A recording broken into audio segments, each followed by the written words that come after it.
Lubisz crunchipsy? Bardzo. No to może się z tobą podzielę.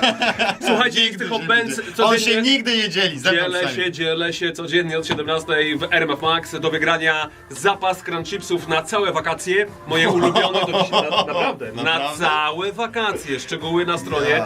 Zapraszam na rmfmax.pl. A oprócz crunchipsów jeszcze iPody do wzięcia w trakcie listy obęd. Tak więc zgłaszajcie się na rmfmax.pl, bo można i się objeść, i nasłuchać.